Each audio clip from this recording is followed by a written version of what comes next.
Pop quiz. Airport. Gunman with one hostage. He's using her for cover. He's almost to a plane. You're 100 feet away. Jack? Shoot the hostage. What? Take her out of the equation. Go for the good wound and he can't get to the plane with her. Clear shot. You're deeply nuts, you know that?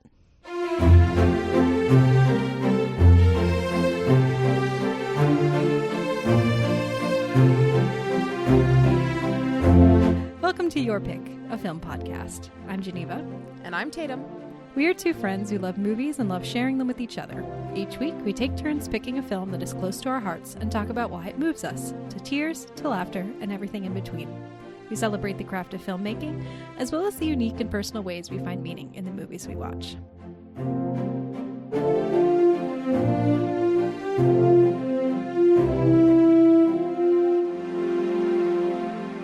All right, Tatum, welcome back. Yes, happy to be back. Happy to be back. What have you been watching this week, if anything? Also, Tatum just took a swig of like a gigantic container of green liquid and like yeah, I have stomach problems currently and I'm drinking aloe juice. Aloe juice helps your stomach. Sorry, poor timing. No, it was just like it looked like a cleaning product, and so I was like, Tatum, are you okay? No, it is not a cleaning product. That makes more sense. I'm sure it tastes delicious. Yes, it is. It is aloe drink, which, fun fact for anybody, if you have high acidity in your stomach, drink aloe juice with very low sugar in it. It's good for you. Anyway. I did not even know that you could drink aloe juice. You can indeed. It tastes good. Anyway, this is a podcast about movies, not a podcast about stomach acid. So I have been watching quite a few things since our previous episode, one of which Geneva and I have already texted a little bit back and forth about. I think we'll probably do an episode about this at some point on the podcast, but yeah. I watched the movie Challengers, finally. Yes! It is Lucas Guadagnino's 2024 film starring Zendaya, Mike Feist, and Josh O'Connor. This is a movie that I did not see in theaters because I was a little bit nervous about the content and if it would be triggering to me in certain ways. But since it came to Amazon Prime, I did finally get to watch it.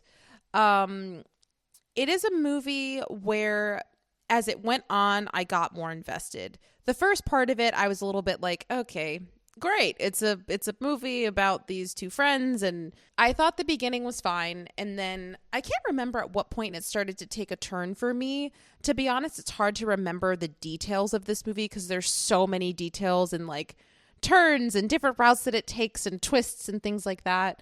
Well, it's the way it's told out of order too. It's like you even have to reconstruct the timeline in your head, you know?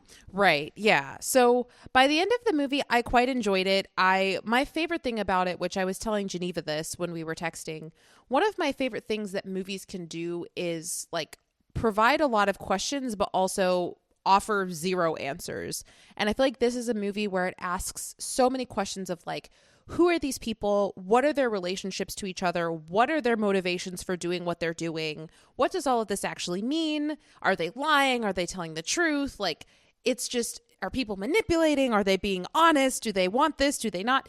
It's just very complex, but it offers no answers. So by the time this movie ended, I was like, I have an interpretation of this film that for me, I think really works for me, but I also think I could talk to 12 other people and each of them would have different takeaways from the film and all of them would be equally valid because there's so many different elements to honestly defend so many different interpretations of this film. So in that sense, I found it to be very interesting. The acting performances are great. This is the first time that I've really, really been impressed with Zendaya. A lot of people love her because they've watched the show Euphoria. I've heard lots of things about her performance in that show. I do not watch that show. I do not plan on watching that show at any point. So it was really nice to see her in a starring role here as a lead or a co-lead for the first time. And man, she does just a really, really good job. And obviously like Mike Feist and Josh O'Connor are great here. So yeah, just like all around, it's a very well written, structured film. The performances are awesome. There's some really, really fantastic cinematography that I haven't seen before that represents tennis, but also like sex at the same time. Like it's a wild ride. It's like super, super sexual, but also like about tennis, but like not about tennis. But anyway, and it also has like very little sex in it. I don't think it has any sex in it aside from like one kiss scene. No, it doesn't. Yeah. Mm-hmm. Literally the sex is the tennis. Like it's crazy. There's some very heavy making out, but there's no actual sex. Exactly. Yeah.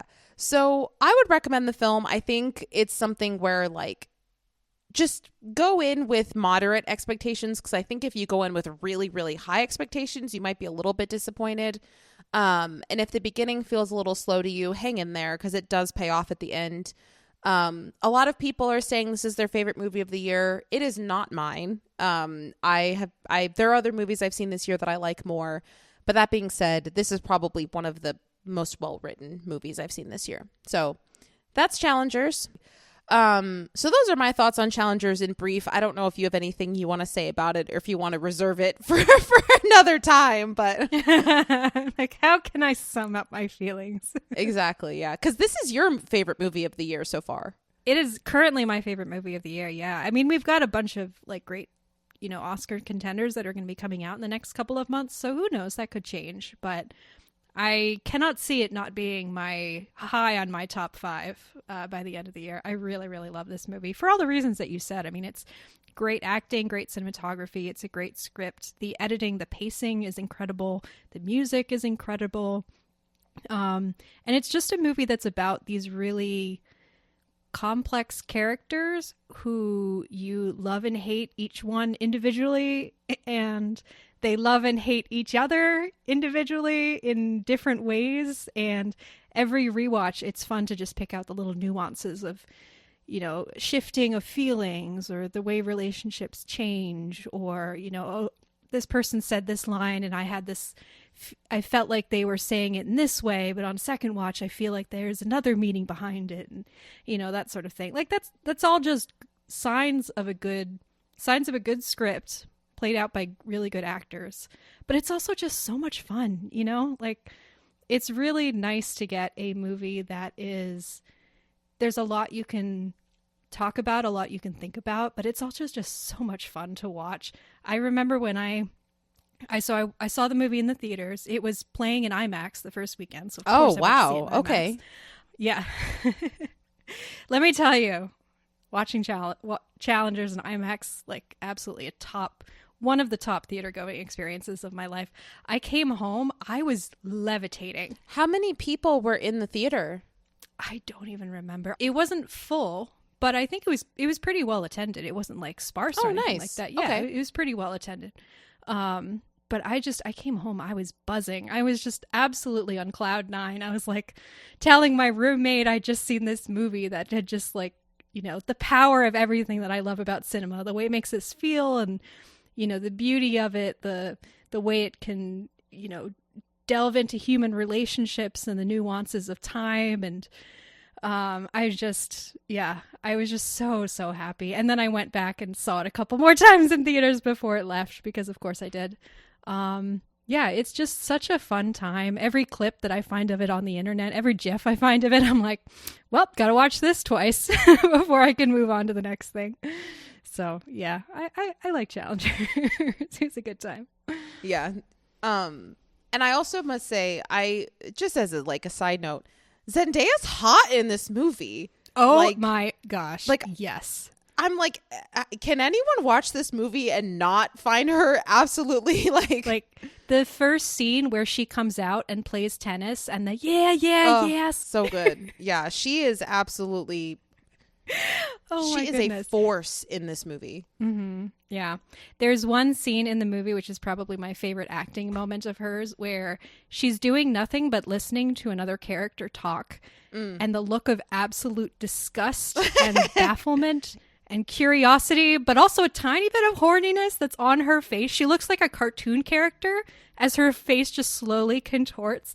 And it is spectacular. It is so good. She just constantly looks impatient, but like every single different kind of way you can feel impatient. What are your thoughts, random question, since we're talking about challenges, what are your thoughts on the decision to submit her in lead actress and then Mike Feist and Josh O'Connor in supporting actor for the Oscars? Is that an official thing? Has that been said? Yeah, that's been announced. Oh, interesting.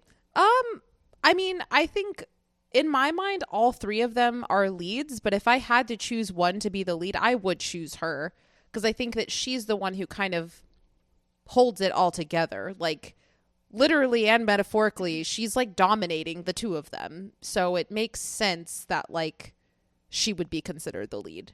Everything happens because of who she is and what she does. So yeah, no, absolutely. Yeah, I agree. I mean, it's category fraud. They're all leads, but if it's makes it any more likely that all three of them are going to get nominated, I'm all for it.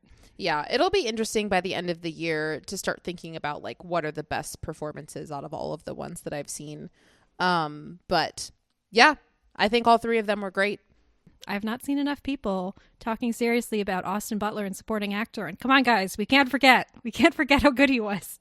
What a great performance in that movie. What a great performance. Yes. Anyway, okay, moving on. Anyway, yes. I rewatched the Wes Anderson short, The Wonderful Story of Henry Sugar. I stand by it. Geneva, you still need to watch it. It's so good. I still do not understand how this movie is made. Like, maybe there is a behind the scenes video somewhere that I just haven't discovered, but I want to know the mystery behind how this was made. And maybe it's something where it's like a magician never explains his tricks or whatever, and that's part of what makes it what it is, and it's part of the experience. But I'm also like, how was this movie made? It's crazy. It is so well written. It's so witty. The story, like the way that he adapts this story to screen, it's so clever. So anyway, yeah, it's literally 40 minutes. If anyone hasn't seen it, it's on Netflix. It's called The Wonderful Story of Henry Sugar. I would say one thing I would recommend, though, is I showed this to my girlfriend because she wanted to watch it. But the first time we started it, it was like late at night and we were both tired. Do not watch this late at night when you're tired because the pace at which people speak is very fast and it's very nonstop and it's hard to follow because you're jumping through different timelines and different characters, and it's very meta of like, this person is writing this thing and now this person is writing this thing within the story that's being written, and then this person is writing, like, it's just it's a bunch of puzzle pieces put together, but in the best way. But when you're tired, it's very hard to follow. So yes, that's The Wonderful Story of Henry Sugar. It's fantastic. I wish more people would watch it. And then the last thing I will say is I watched another Netflix film. It's called Will and Harper, and it is Will Ferrell did not direct it, but he is a producer, and he's kind of the I can't say the star because it's a documentary, but so essentially it's a documentary about Will Ferrell and his friend who they met when Will Ferrell first started working at SNL back in the day because his friend was a writer for the show. And they've known each other, I think, 27 years or something like that. And Will Ferrell gets a letter from his friend that he is actually a trans woman. And she sends him this letter. She's 61 years old and she is coming out as a trans woman. And so the two of them have been friends for 27 years. And Harper, which is his friend's name, she's someone who, like, throughout her life, she loved road trips and she would go to all of these like middle of nowhere kind of trashy places because she drinks like, you know, the worst beer. They all say, like, she was always the one who drank the worst beer, went to these like shithole bars and all these terrible places and would drive across the country doing that. And so the whole premise of the documentary is like, what if she does another road trip, but goes to all of these places again, now as a trans woman, and goes with Will. And so the two of them drive across the country and do that. And so it's kind of about like just the process of seeing what that brings out in her and just the different ways that she's accepted depending on where she goes. And Will Ferrell, kind of like the friendship between the two of them, and like how Will was kind of taken by surprise about this and how they navigate this going forward. It's a good documentary. It's not like, I wouldn't say it's, you know, it didn't blow me away. I think there are several things about the story that are problematic that they kind of turn away from, or certain things that are not fully dived into in the way that they could be.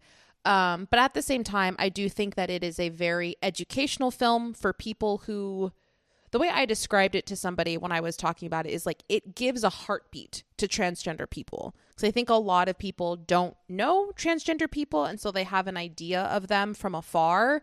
And they're just kind of they're a concept rather than a human being. And so this movie actually like gives a heartbeat to that of like, this is a person. These people are people.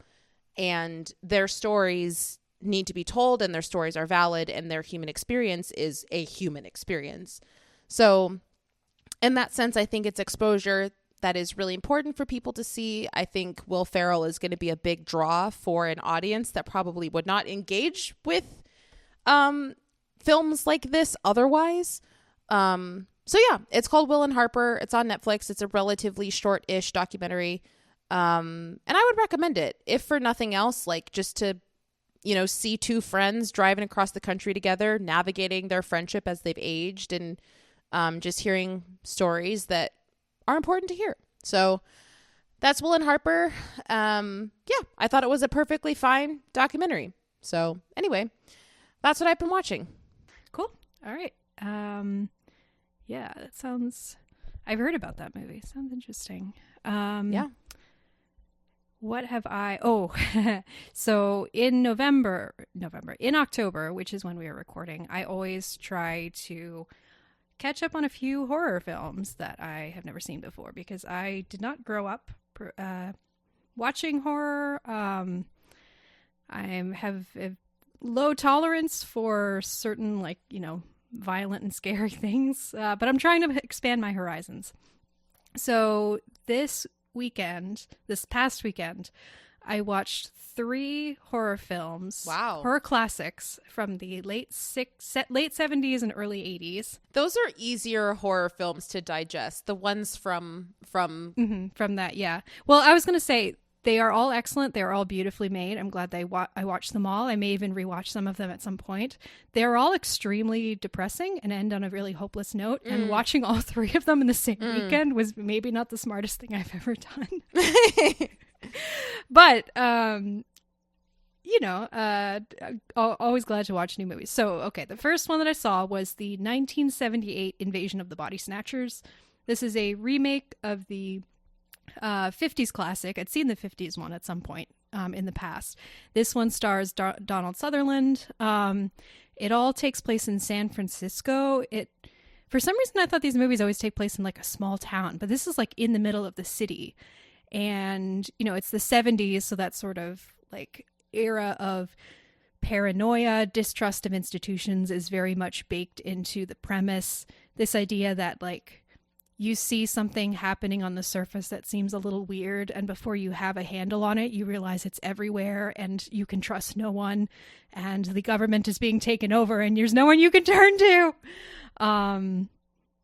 It's great. Highly recommend. But it is, yeah, quite depressing. Okay. I adore Donald Sutherland. I think I mentioned before, watching a whole bunch of movies catching up on a whole bunch of movies from the 70s. Obviously, he's one of the, you know, luminaries of that generation of 60s, 70s, 80s actors. And he's just fantastic in everything he does. And this is no exception. All right. So the next one that I watched is the 1979 Nosferatu the Vampire, which is a remake of the silent 20s classic that Tatum and I both love, that I have seen many, many times over the years. I love Nosferatu, but I had never seen this version. It is so good. Did you see the new trailer for the Robert Eggers one? Oh gosh, I'm so excited. I was like, what is happening with this? I don't know how I feel about it. Guess we'll see. Have you seen this version, the 70s version of Nosferatu? It's directed by Werner Herzog. Mm-mm. Okay. First of all, it is really interesting because it's what I assume the Robert Eggers version is going to do, which is take the basic outline of that original 20s version, stylize it according to, the director's particular style, and expand it kind of according to whatever they're whatever they're interested in exploring. So the 70s version, it's very much interested in this idea of disease and plague, which is an element of the original 20s version, but this one really draws it out. You see this proliferation of rats everywhere you turn. It also greatly expands the role of Lucy, who is, in Dracula, it's Mina, but for some reason they switched the names. Her name is Lucy, who is the wife of Jonathan Harker, and who is the one who eventually kills Nosferatu. They greatly expand her role. She has basically the entire second half of the movie. I feel like we should say spoilers for the 19 Dawn. Like spoilers, yeah, sorry. Like literally 100 year spoiler. Spoilers for Nosferatu. Yeah, exactly. Nosferatu dies in the end. Sorry. Sorry to disappoint. Anyway, Isabella Adjani is the actress who plays Lucy, and what a face this woman has. This woman was made to wear pale makeup and like dark 1920s eyeshadow. She looks like a ghost. It's fantastic. The Werner Herzog has kept this element of like, even though the film's in color, this element of like deep dark shadows, and suddenly a shape sort of emerges out of the shadows, and it is so beautiful. The opening scene is these long, creepy shots of real mummies that exist in like a museum in Mexico, which I did not know when I was first watching. I was like, these things are terrifying. How did they make them? Turns out they didn't make them. They're actual mummies. There's an interesting sort of humanization of Nosferatu, in that you get a lot more sort of lingering on his face, and you can see sort of emotions, but in a kind of animalistic way that's really interesting. But I will just say there is one deviation from the original 20s Nosferatu and from Dracula, the original book, that makes the ending a lot darker and more depressing. It's not so simple as like, we've beat him and now everything is fine. If it were so simple. If it were so simple. If it were so simple. Would that it were. Would that it were so simple. Oh my gosh, I need to rewatch that movie. Anyway, so that is Nosferatu. Sorry, that was vampire. like a really random deep cut of another film. I know. I mean, you don't quote that to yourself like 3 times a week, like at least. I mean, yeah. I do, but I was, the podcast audience is probably like, what in the world? Anyway, it's a reference to Hail Caesar. If anyone's never seen Hail Caesar by the Coen brothers, go watch Hail Caesar. It's great. Okay, and then last movie that I saw over the weekend was The Thing, the John Carpenter film, 1982. Kurt Russell, and his glorious beard. I don't even know what to say. Fantastic movie, absolutely terrifying horror effects that are just as effective now as they were back in the 80s. Absolutely, nightmarish scenes of body horror. Great movie. Again, very depressing and hopeless end. And I don't know. It's fantastic. I can see why people have called this like one of the greatest films ever made. Like just a perfect movie in every way. I can see that. I agree. I don't know if I'm ever going to want to watch this again. It was brutal. It's pretty rough for me. But I'm glad I saw it. So can I just say, if you're introducing body horror into your life, oh, no. The Substance is a great option. I will say there are a lot of people on my Twitter feed who are now sharing, now that the movie's been out for a couple weeks, are now sharing like clips from The Substance. So everything I have seen looks great. I also continue in my feeling that I would not be able to handle it, and I don't think it would be wise for me to attempt it. But I'm glad that you and all the people on my Twitter feed are having a good time. It's my favorite movie of the year. I absolutely think that you should never watch it. You meaning Geneva specifically, Yes. not the listener to this. I agree. Yeah. Listeners, go watch it if you can. Me, I'm going to continue in my ignorance. All right. So that is what we have been watching. And let us move into our discussion. A movie that does not have a depressing ending at all. No, it does not. Could be. I don't mind. I love movies with depressing endings. I have nothing against movies with depressing endings. It's a bit much to watch 3. Yeah. All in that like late 70s, early 80s, like the world is crushing us and we're going to die and there's no purpose in life. In one weekend, like might be a little bit too much, but who's to say? Just follow it up with Speed. It's a great medication. It really is, yeah. I woke up on that Monday morning and I was like, why do I feel so weird and off and like I want to die? And then I was like, oh, okay. Yeah, movies can do that to you. Yep. But yes, Speed. Okay, today on the show, we're discussing the 1994 action film Speed, directed by Jan de Bont, starring Keanu Reeves, Sandra Bullock, and Dennis Hopper. So, the premise of Speed, for anyone who does not know, is very simple, very ridiculous, and also, in my opinion, kind of brilliant. A crazed terrorist, who's played by Dennis Hopper, decides to hold a bus full of passengers for ransom by rigging it with a bomb that will blow up if the bus goes under 50 miles per hour. LA cop Jack Travern, who's played by Keanu Reeves, has to find a way to board the bus, calm the passengers, and keep the bus moving at all costs while trying to outthink the bomber's plan. Along the way, Jack is aided by his partner, Harry, who's played by Jeff Daniels, who is working on investigating the bomber's MO. He's also aided by Annie, played by a young Sandra Bullock, as a passenger who is forced to take the wheel when the bus driver is shot.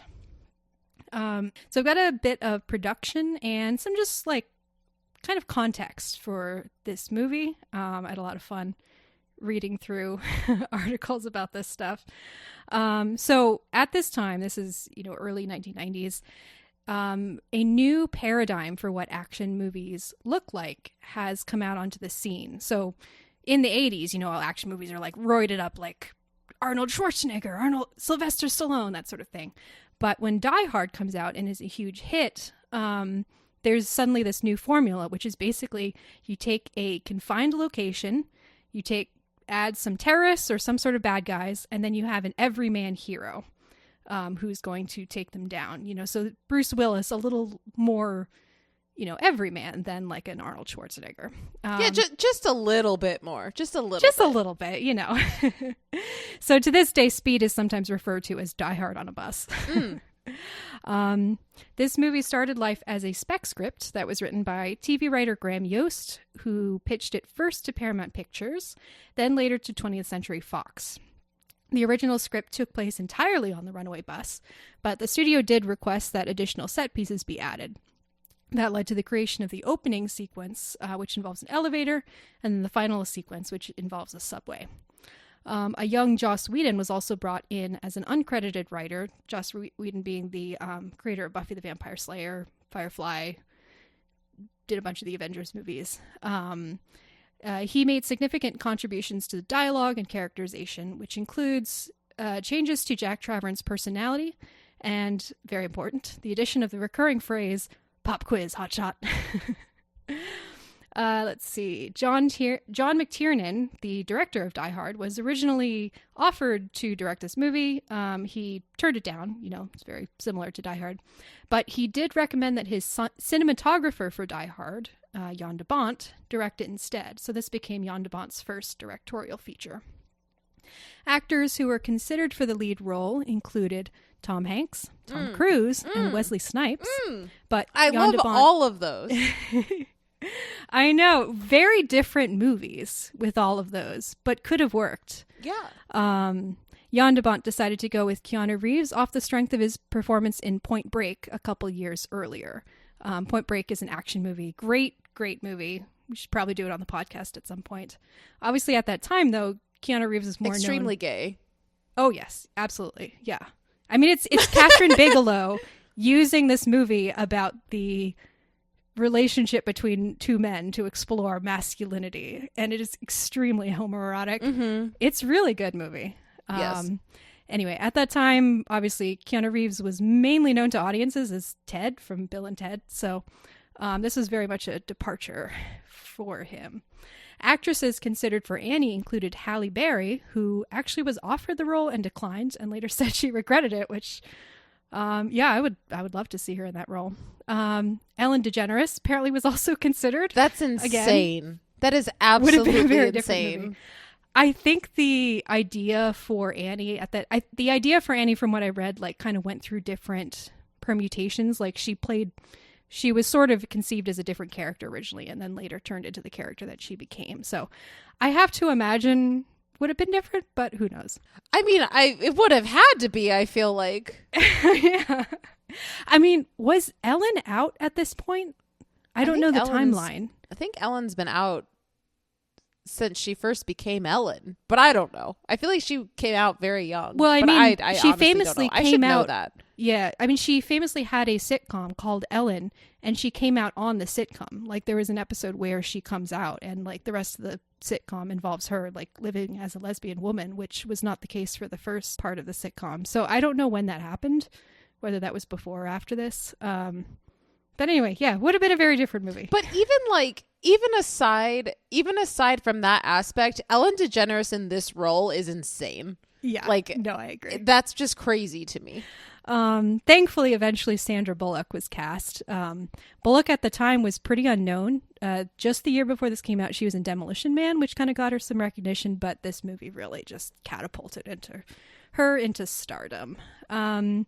Couple of fun facts that I came across. So the scriptwriter Graham Yost, his original premise had the minimum speed of the bus at 20 miles per hour, but a very wise friend convinced him to raise it to 50 miles per hour. Oh, no. Oh, no. Can you imagine? Absolutely. Oh, man.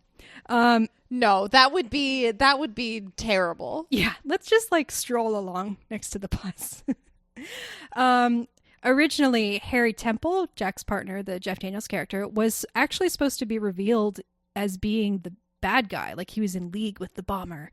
But when they cast Dennis Hopper as the villain, they're like, we don't need a secondary villain. Like, he's so good, anything else will just distract from that. So they decided to just leave Harry as being Jack's friend. And I think that is so much better. Like, I love the fact that they did that. And it makes his, spoiler alert, his death scene hit all the harder. It's just like, he's just a good guy. And yeah, anyway.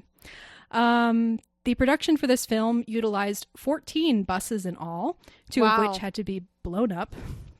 A lot of the freeway scenes were shot on Interstate 105 in California because this was under construction at the time, and thus the production didn't need to close off a freeway. The scene with the bus jumping the gap in the freeway was done for real. They used a ramp, and they specially modified a bus to have like special shock absorbers. Obviously, there was a stunt driver who was performing this stunt. They had to do it twice, and the second take was used. The freeway gap did not actually exist. That was added in post, so they weren't actually making the jump. They were just making a bus like go up and down. But apparently, they kind of underestimated the distance that the bus would actually travel. And they had a whole bunch of cameras set up that the bus just obliterated. Boy. Wow. But, you know, they got it in the end. Gotta love those practical effects, you know. How much more unhinged would this movie be if Tom Cruise was in the starring role? I just wonder. Oh my gosh. Can you imagine? Also, when is this in Tom Cruise's career? He hasn't done Mission Impossible yet. Are you sure? No, Mission Impossible is 96. Oh, okay. I think this is like Interview with the Vampire era, maybe. Okay. Yeah. I mean, I could definitely see it. I would love to see that version. Maybe he just wasn't crazy enough at that point. Like, if this movie was made with Tom Cruise now, it would be Yeah, he was crazy. still relatively normal. Well, it's so funny, too, because like Tom Cruise and Keanu Reeves are sort of famously the two action stars who are like big on doing their own stunts. Keanu Reeves, I think, does it less than Tom Cruise. He will like have stunt people do the really dangerous stuff, but he insists on doing a lot of stuff himself. Obviously, Tom Cruise is Tom Cruise. He's kind of his own brand of like, please, like almost kill me. I love it. All right. So, oh yeah, the one last thing I wanted to mention is that in 2014, for the 20th anniversary of this film, which, by the way, this film is 30 years old this year, so happy birthday, Speed. But for the 20th anniversary, in the online magazine Uprocks, writer Christopher Tapley interviewed 15 of the actors who played the bus passengers. All like, you know, obviously there's Alan Ruck, who's like, you know, a name who's been in stuff, but most of them were like, you know, small character actors who are only in a few things, or maybe they've stopped acting, or, but yeah, he interviewed them and kind of got the whole story of the movie and what it was like being trapped with, you know, all these people in a bus for like 2 months. And then to see this movie become this ginormous hit that it became, it's a really, really good article. I definitely recommend checking it out. Yeah, so that is Speed. The movie was a big success. Are you aware that there was a Speed 2 that was a huge disaster? Well, I finished this movie and I was like, this movie seems like it's something that would set up a sequel. And then I was like, I think there is a Speed 2, but I didn't actually do research on it. Yes. There is a Speed 2, also directed by Bont. It does not, Sandra Bullock comes back. Keanu Reeves does not. The premise of Speed 2 is that, I've never seen it, but from what I understand, it's basically very similar to Speed 1, but instead of being set on a bus, it's set on a cruise ship. And I feel like I saw an interview once with Keanu Reeves where he was explaining why he didn't do the movie. I could be making this up, but I feel like he just mentioned like his reason, at least part of his reasoning was he read the script and he's like, cruise ships can't go very fast. I don't see how this is going to work. No. And by all accounts, it does not work. Yeah, why a cruise ship? It could be so many other things. I'm pretty sure. I mean, I don't think this is why, but the full title of Speed 2 is Speed 2, Cruise Control. And I feel like some dumb Hollywood executive somewhere came up with that title, which is a bad title because cruise control limits your speed. Yeah. Like, that is not what you want in a movie with an out-of-control vehicle. No. So anyway, yeah. Wow. Sadly, Speed 2 did not work, but maybe we can reunite them both for Speed 3 coming 2027. I'll write it. It'll be great. Do it. Anyway. All right. So, Speed. Yeah, I can't say I grew up on this movie because it's an R-rated movie. I wasn't allowed to see it until I was a bit older, but I vividly remember that my parents had the VHS and they told us, you know, the premise of it, and it was just always like, ooh, Speed, like that's such a grown-up action movie, like that just sounds so cool.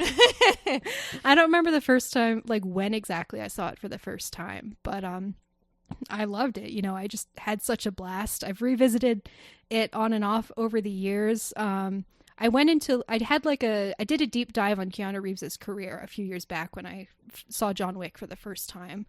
And so it was really interesting to kind of see within the arc of his career, you know, as him as like a sort of a budding action star at this time, not really known for action.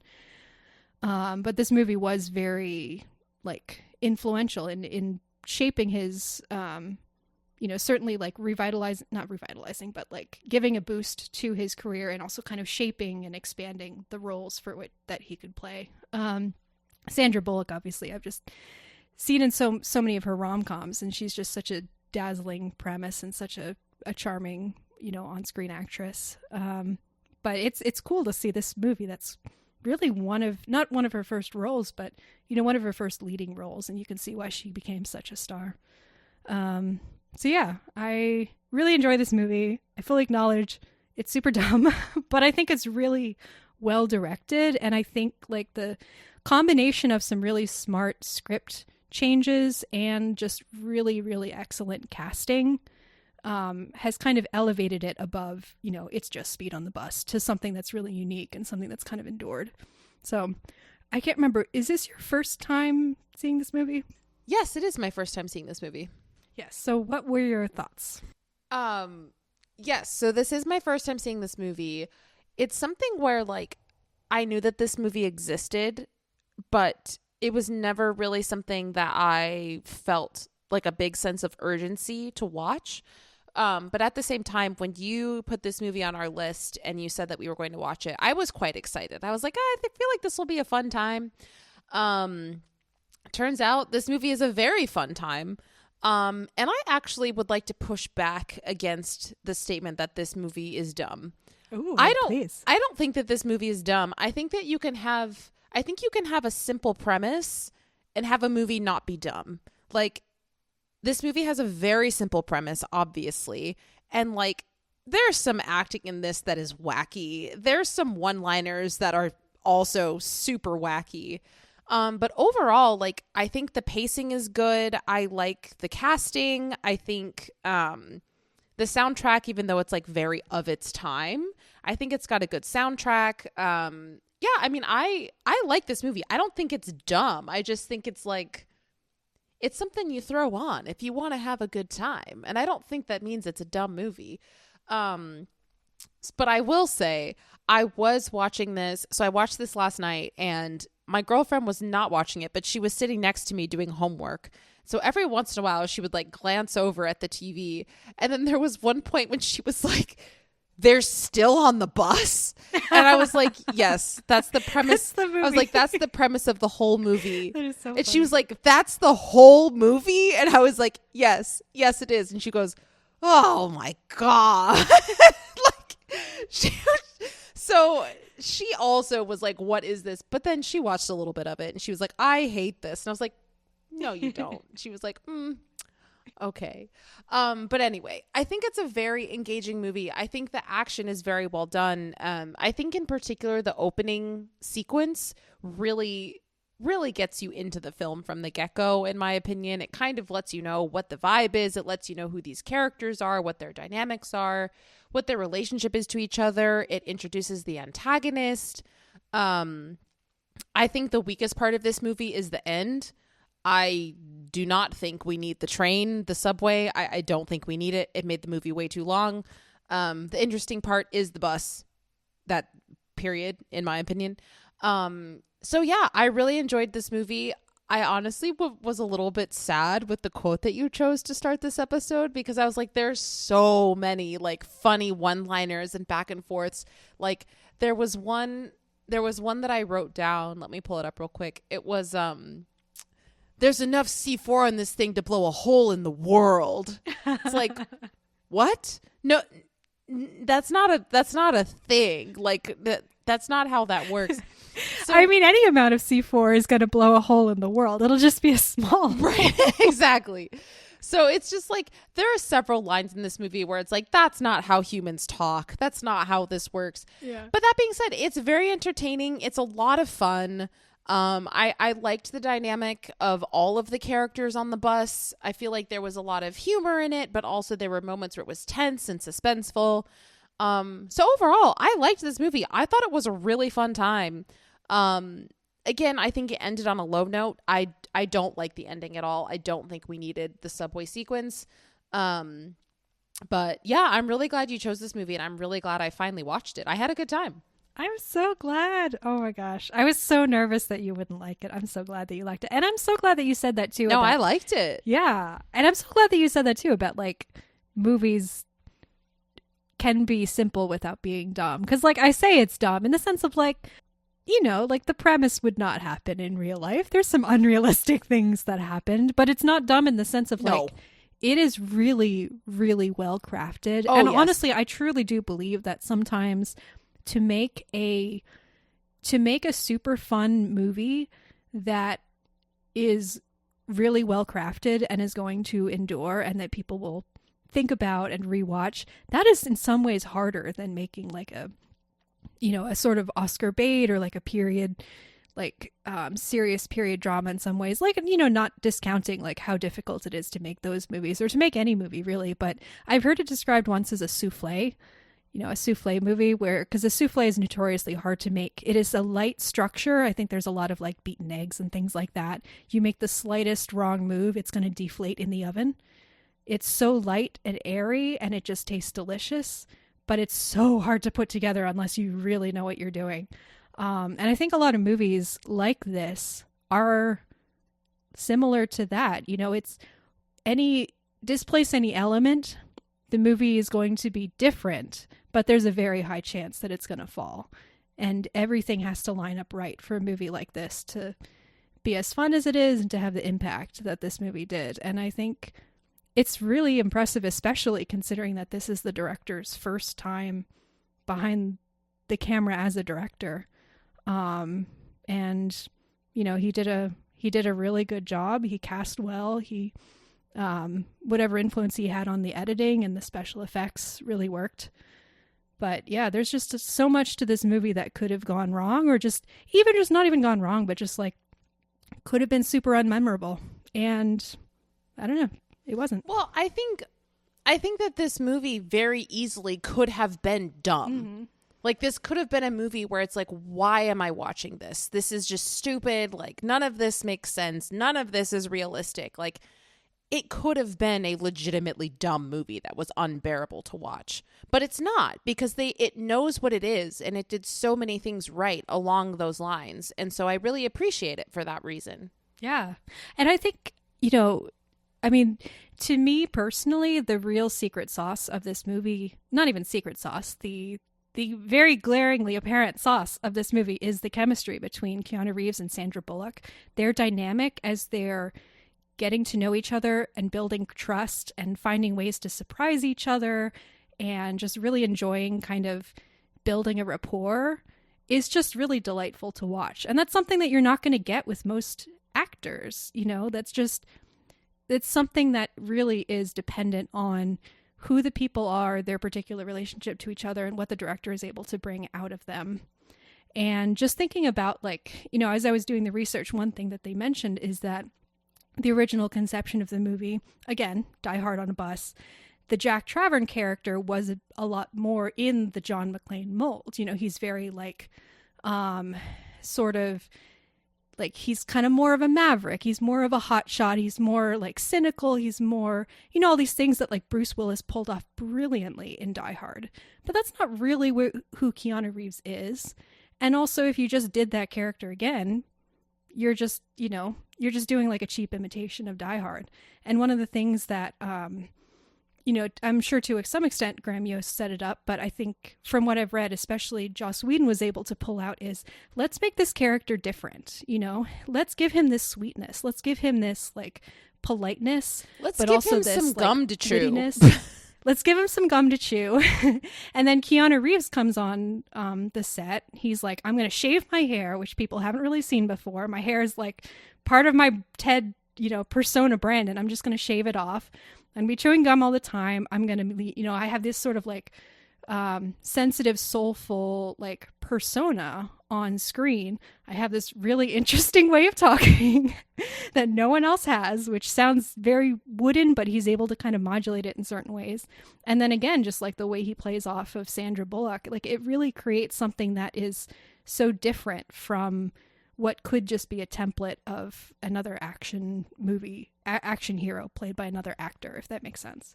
Yeah, I agree with that. I will say one thing, and like, this is classic Tatum, whatever. I always nitpick about these things, but I'm not nitpicking. It's just a personal opinion.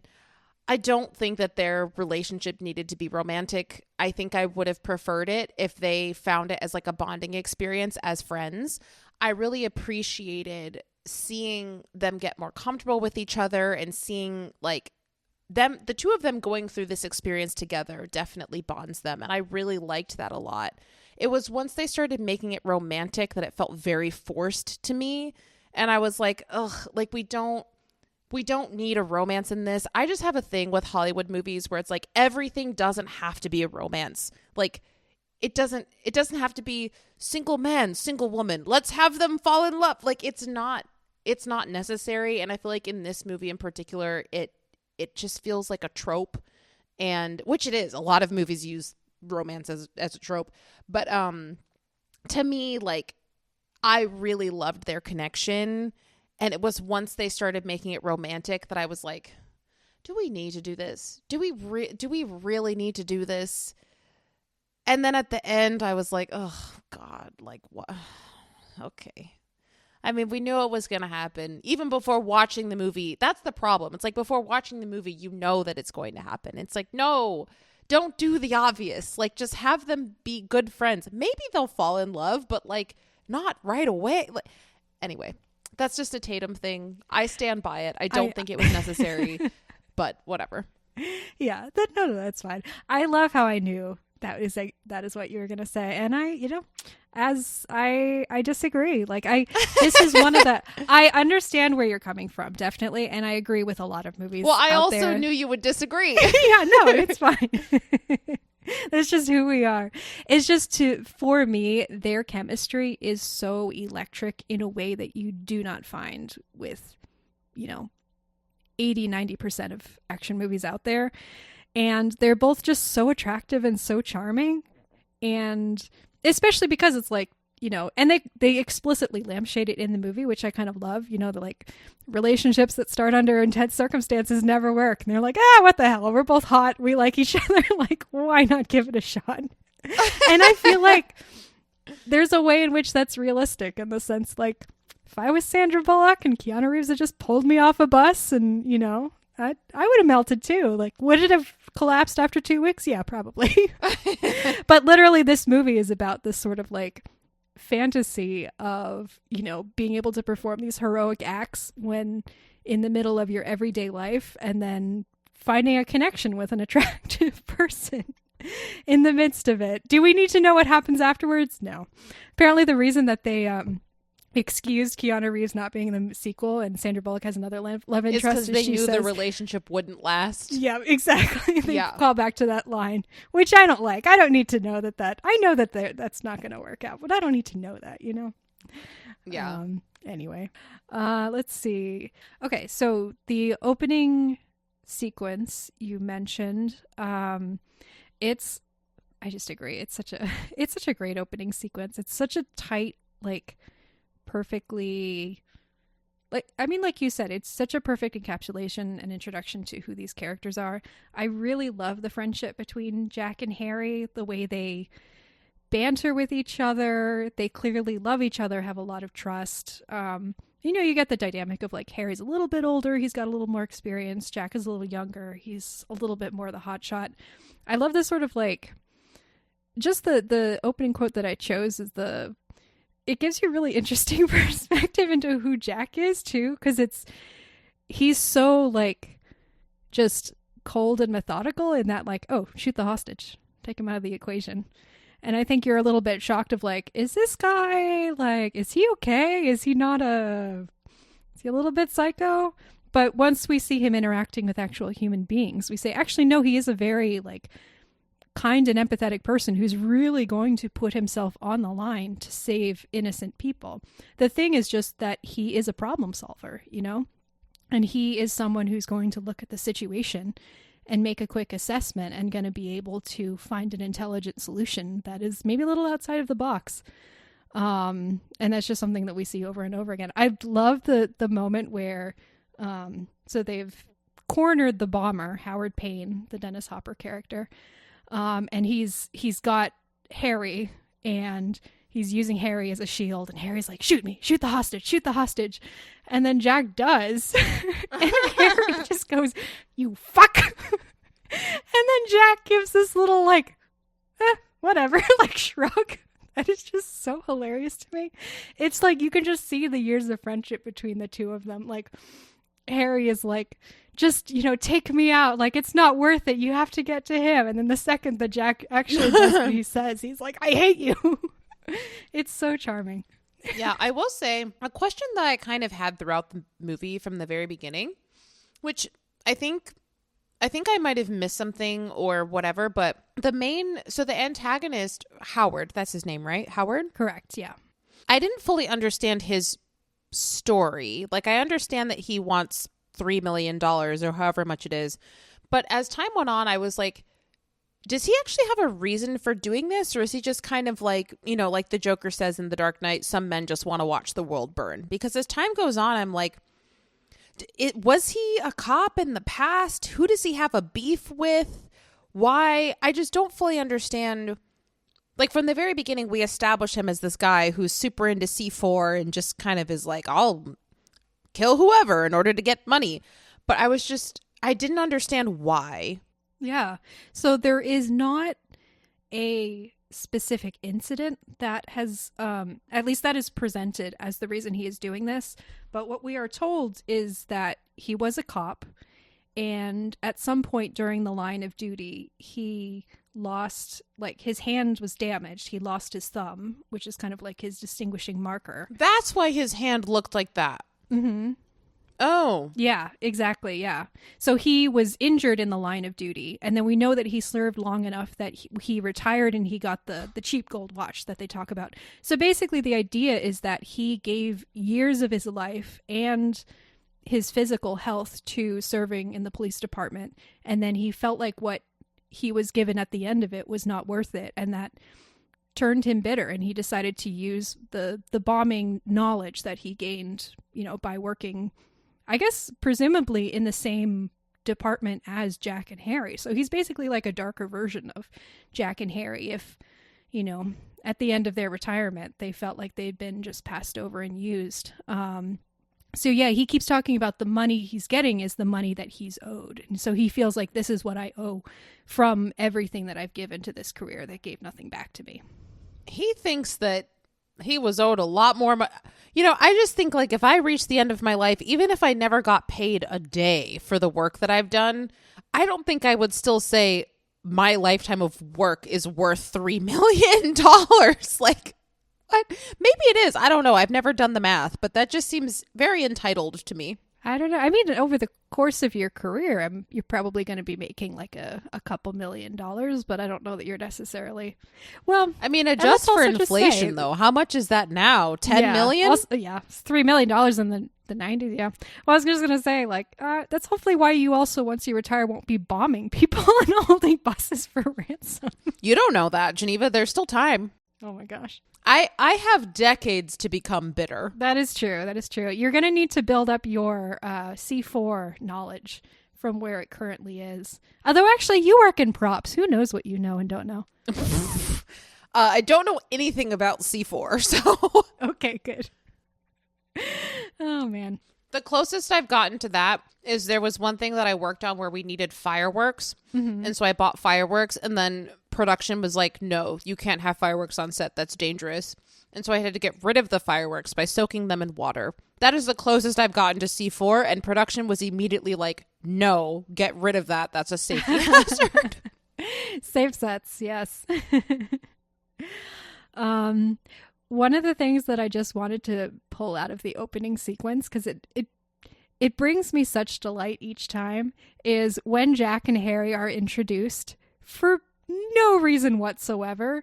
We see a street, like an LA street, and then their car comes flying in from the top, like they just like came up some sort of roller coaster hill and like comes down. But you cut back. There's no, like, where are they coming from? It makes no sense. They're just like flying in from well, there was so much in this movie where I was like, why is it just the two of them? Or why is it just him by himself? I feel like this, and again, maybe I'm missing something. Like, are Jack and Harry some different level of cop? Because I feel like there are several instances where it's like everyone else is just kind of hanging back and they're just like, we don't know what to do. And they seem kind of like they don't know what they're doing. And then these two guys just go off on their own and figure it out. And so I'm like, are they a different level of cop? Or are they just better at their jobs? Is there reasoning behind this? Or is it just kind of like the movie doesn't really want to bother with that at all? And so they're like, we'll just let these two go do their thing on their own. Like the whole elevator sequence, I'm like, why is everyone else just sitting at the bottom? Like, what's going to happen? The elevator's probably going to fall. Oh no, what do we do? And then the two of them are actually going to do I don't know. It just didn't make sense to me. Yeah. I mean, the actual answer is it's an action movie and we need to give our action stars something to do and we can't have other people interfering. Gotcha. In script, there is sort of a reason for it in the sense that in that opening sequence, their orders are just open up the access hatch, get visuals on the elevator, and then wait. Like, don't do anything else because... Oh, okay. You know, the experts have checked out the scene. They don't see any way to stop the elevator from falling. So we need to focus on getting the money together. So that's basically, the cops are just there to make sure that nothing goes down while they're waiting for the money. But then Jack has the idea nothing of goes down. Yeah, I didn't even realize that. But then Jack, thinking outside the box, has this idea of like, well, actually, if we can hook the elevator up to a crane, maybe that's like extra insurance. So if we can't get the money together in time, we can still save the people. And then, but in my brain, that's not that far outside of the box. It's like, even if we're trying to figure out the money, we should still be doing something else at the same time. Like, people's lives are at risk. Like, the idea of let's try and hold this elevator with some sort of like strong wire to keep it from falling is not that outside of the box to me. I mean, no, but I don't know. He had limited time. Also, how does he know that there's a crane up there? How does he know that? Well, he sees it, I think. He sees, they go up on the roof, he sees the crane, and he's like, okay, I've got an idea. But why did they go up to the roof in the first? Don't ask me these questions. Anyway, whatever. Whatever. I mean, the important thing to know is that they're smart, and apparently the rest of their team are not. I do still like the opening sequence a lot. I think it's a great sequence of action. I had a blast with it. But it's also fun to kind of poke holes in it and be like, wait. No, I agree. So, like, what? One thing actually I really do appreciate this opening sequence too, that is then carried over into the bulk of the main, you know, everything that happens on the bus, is the people in the elevator. Something about, I don't know, the way that they're cast or just the few little lines of dialogue that they're given, but they're all just very distinctive, and you kind of immediately feel very connected to them. You know, you've got your sort of like annoying, brash tech bros, and you have that one woman who's really afraid to get off and stuff like that. But I don't know, it's just really good casting of these sort of very quick secondary characters where you don't spend a lot of time with them. They don't have any backstory. They don't have much to do, but you're invested right away in whether or not they're going to live. And so that whole sequence when they're getting everyone out one by one and the elevator's slowly falling and falling and falling, and then that one woman is like so petrified, and Jack has to kind of talk her up, and you're like, is she gonna get out in time? Like, it's just really it's impressive the way that you can build those connections. And then that carries over into the passengers on the bus, who some of them have sort of like a little bit of stuff that they do, but a lot of them are just kind of there to look scared in the background, and you just feel so instantly connected to them. You feel like you know them. You feel like you see them developing relationships. Because again, if you read that article I mentioned, like in real life, those actors were developing relationships with each other and like kind of coming up with backstories for their characters and, trying to work in a little bit of like individuality in their characters. And it just gives so much like texture to the background of this film, where you don't feel like it's just, a bus filled with all of these interchangeable people that we don't really care about. We only care about the leads. It's like, no, we care about the whole bus. We want to see everyone get off. Well, I also think this movie does a good job. I mean, I don't know accurately because I've never been in a situation like this, but it seems like this movie does a good job of capturing this idea of how different people respond to trauma, or like what their shock responses look like. Because you have people that are freezing. You have people that are becoming a lot more just kind of scared and scattered and running around. And then you have people that are a lot more focused of, okay, this is what we want to do, or this is how we reason ourselves out of this. And so I liked how it showed all of those different layers. It's not just a bunch of people going, ah! Or it's not just a bunch of people weeping and then they put, one of those blankets over them and they're okay. There's just, it felt like there were layers there. They weren't just these avatars of people looking scared, kind of like you said. They felt like human beings that had lives outside of this experience. And I'm sure we'll talk about this, but one moment that I really liked in this movie, which felt so grounded and real to me, was that moment when the one woman, I'm looking at IMDb, looks like her name is Helen, when she falls off the side of the bus, and Sandra Bullock's response is, I'm happy to be alive, but I also feel so guilty that I feel happy to be alive because this poor innocent woman who got caught in this situation just died because she was afraid. Like, that woman was afraid. And so because of that, so I thought that was that scene was very profound to me, because it felt like we're taking a break from the action and actually showing like so much of this movie is not realistic. But that was something where it's like, this does feel realistic to me. If someone was in a situation where someone died that was innocent in front of them, but the person who witnessed it was happy to be alive, I don't know. That just really impacted me a lot. So anyway, I like how this movie shows there's a lot of diversity and like attempts at honesty and seeing how people react to these traumatic situations. Yeah, that's such a great, I'm so glad you brought up that scene, because it is really beautiful the way that she, you know, is so honest and vulnerable about how she's feeling. I love the moment too where, you know, this entire time Jack has been sort of the stoic one, you know, he's been the one who's calming everyone down, he's coming up with the plans, but then when Harry dies, when the bomber tells him that Harry has been killed, he freaks out. He loses it. He's screaming. He's hitting things. And then Annie has to, like, you know, then reverse position. And she's the one who's calming them down. She's like, we need you. Like, you need to come back to me. You know, the strength of these relationships that are being formed. And a thing that I was tracking, I don't know why, but that really stood out to me this time around. You know, I've seen this movie like, you know, half a dozen times or so. Following all the passengers, but particularly the character of Ortiz, who is, I think he might be like a construction worker or something like that. Kind of like middle-aged, you know, get the vibe of like, you know, husband, father, like he has kids to go home to. He's the one who tackles the kid with the gun and like, you know, accidentally gets the driver shot. But throughout the film, he's kind of one of the most dependable ones there that they're constantly turning to. He sort of has this like leadership element to him.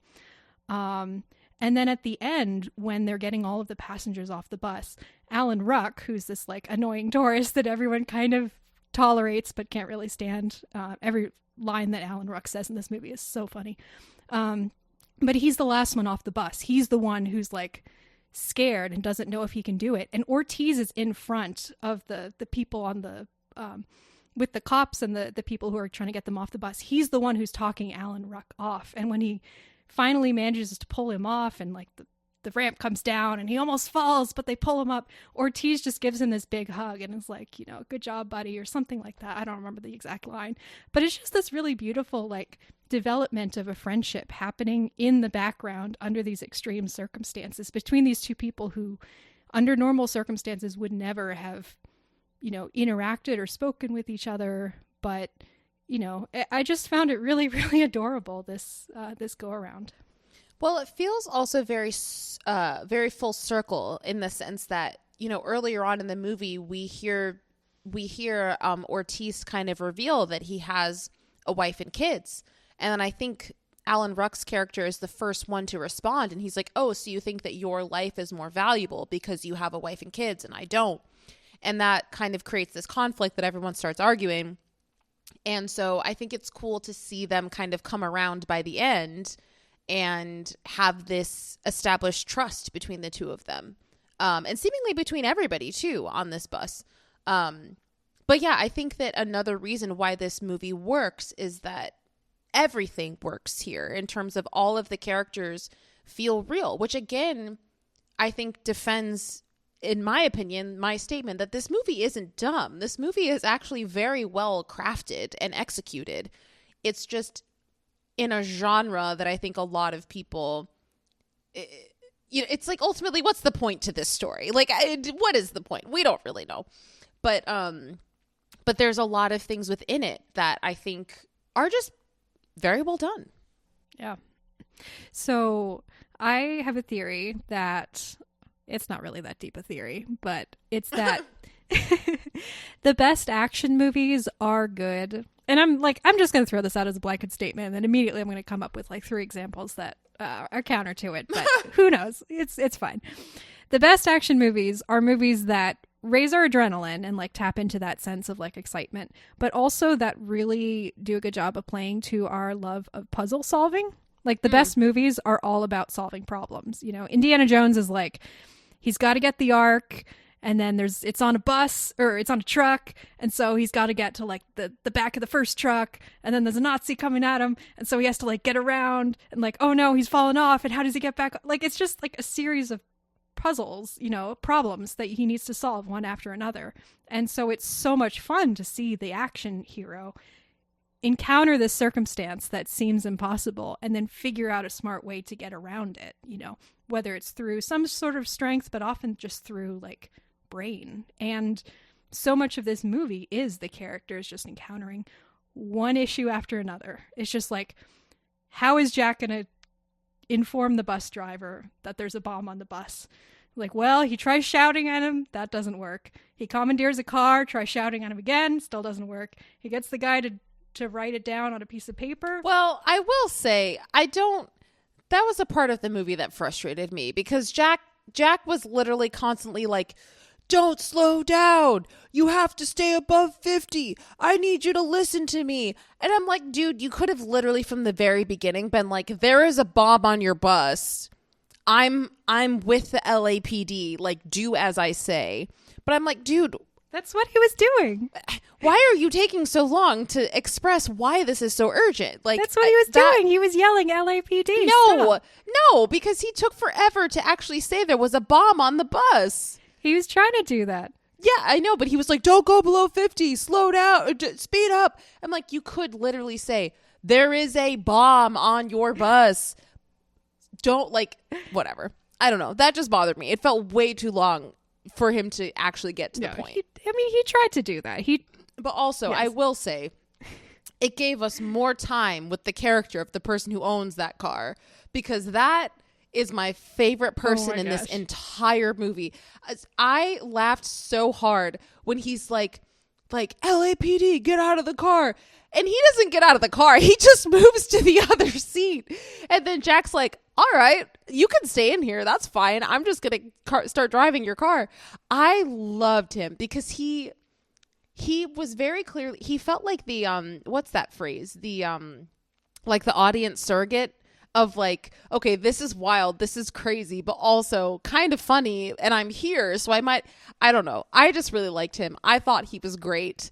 And also another thing I will just say real quick. So again, I was watching this and my girlfriend was sitting next to me and she's in law school, and I asked her, I was like, so in this sort of circumstance, like, if this guy's car gets destroyed, does the government pay for it? Like, how does that work? Like, and then we see all of these other cars getting destroyed. And I was like, so does the government pay for that too?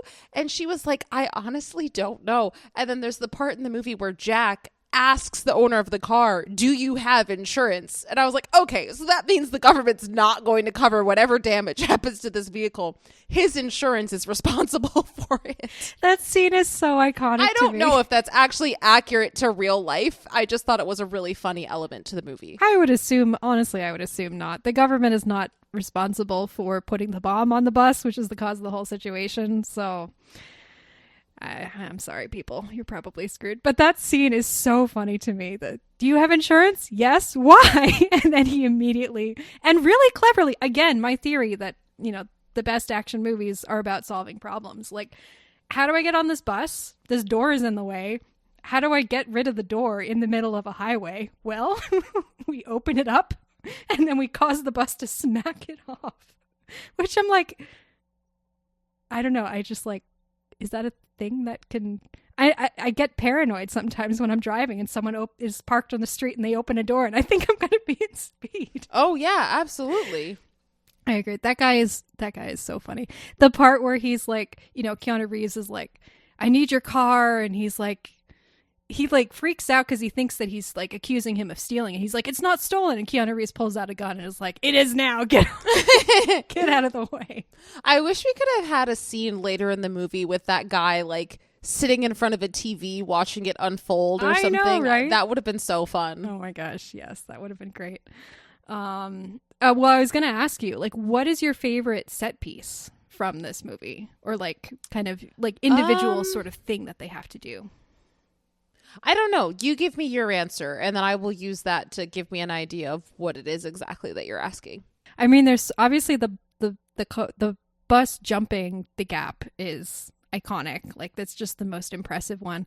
I really love the one though when they're finally at the airport and Keanu Reeves can get off the bus and then go underneath it on that platform thing.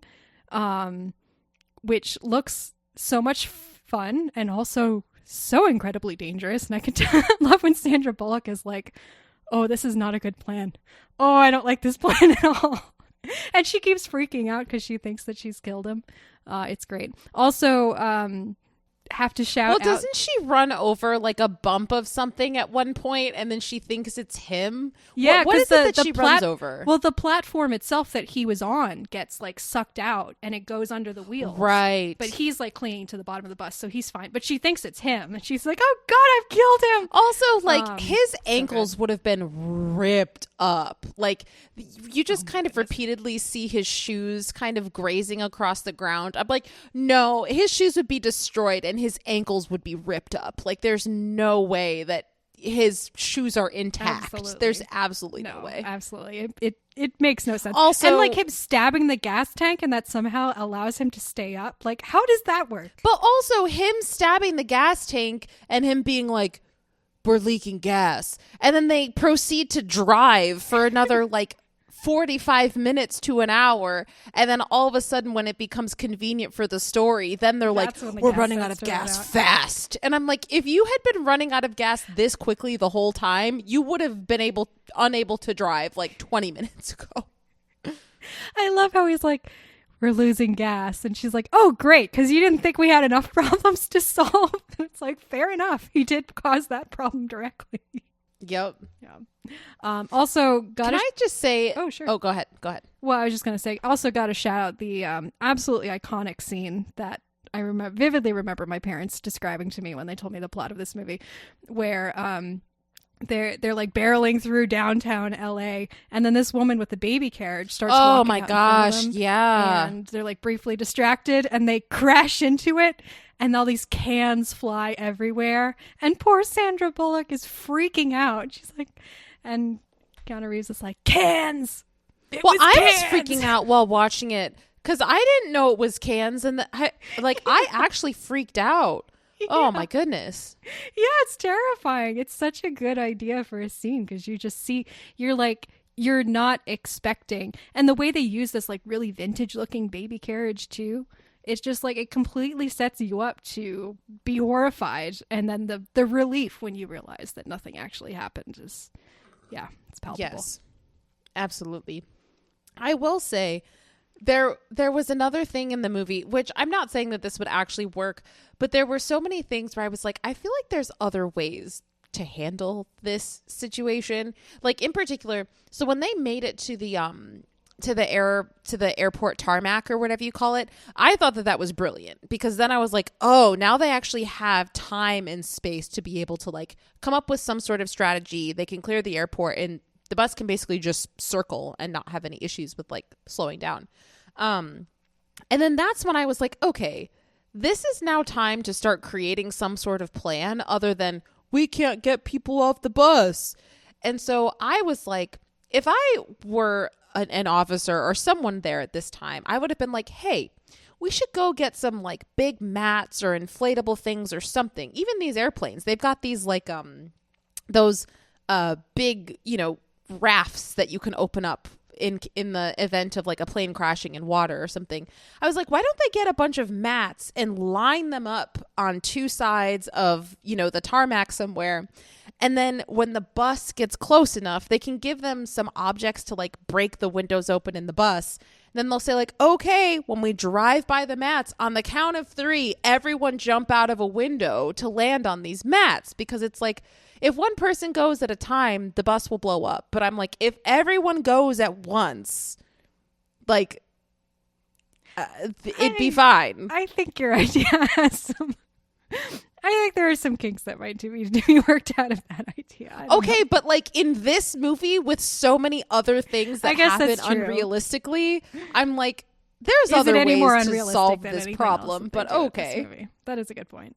My favorite that I saw is I read this interview with the screenwriter, and someone the interviewer mentioned, I don't know if this was his idea or if he was just like, hey, people have proposed this, what do you think? And basically it's like, why didn't, when Keanu Reeves was like running to catch up with the bus before the bus had yet gone over 50 degrees, why didn't you just shoot out the tires on the bus to prevent it from going over 50? And the screenwriter was basically just like, well, I'm glad that you weren't around when we were like making this movie. I think he had some excuse for like, well, I could just say that like if he had done this, then that would have caused this to happen, and like it wouldn't have worked in the end. But it is like, it's a movie. You just have to like go with it. Well, you know? Those are the types of things like, you know, when people talk about the Lord of the Rings and they just say, why didn't Sam and Frodo just hop on the eagles and fly all the way there? And there are legitimate reasons why they couldn't do that, but it's like, they might not have been able to fly into Mordor itself, but they could have at least flown half the way, probably. But it's like, we could have shaved a little bit of time off. It's like, these questions are not relevant to the story. Like, that's not what this story is trying to be. Let it go. Yeah. No, I agree. Let me see. Other iconic things I want to talk about from this movie. I don't know why, but the line delivery from Jeff Daniels lives in my head, where toward the beginning, after the whole elevator sequence, they've gone out to the bar and they're partying and they're all kind of wasted. And Jeff Daniels stands up and he goes, well, gotta go home, have some sex. Yep. And I don't know why, it was so funny the way he said that. They're all like, okay. It was so random. And then didn't they say something else? And he goes, yep, that too. Oh, he's like, Harry, I think you're going to go home and puke. And he's like, yep, that too. Yep. That was so random. It's like, okay, so random. Cool, live your life. Cool, buddy. Have fun. I didn't really understand. I don't know.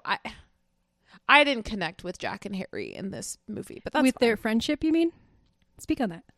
Yeah, I mean, I felt like in the beginning I liked what they established, but then the rest of the movie, I just didn't feel that connection as much, but that's fine. Maybe it's just because I didn't really understand what Harry was doing, or like the process of how they were actually figuring out where this guy was. Like, it just felt like a weird tack on to the story that didn't entirely connect for me.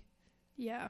I mean, I think the thing is, like, they are separated for the rest of the movie. They're only ever talking over telephone. And so the first sequence has to do a lot of heavy lifting with establishing their relationship, and a lot so that you will then feel something for Jack when Harry is killed, because the rest of the movie is just going to be them talking over the phone. Basically what Harry was doing is like, he seems to be more of the bomb expert than Jack is. Jack seems to be maybe like in training, but Harry really knows what he's doing.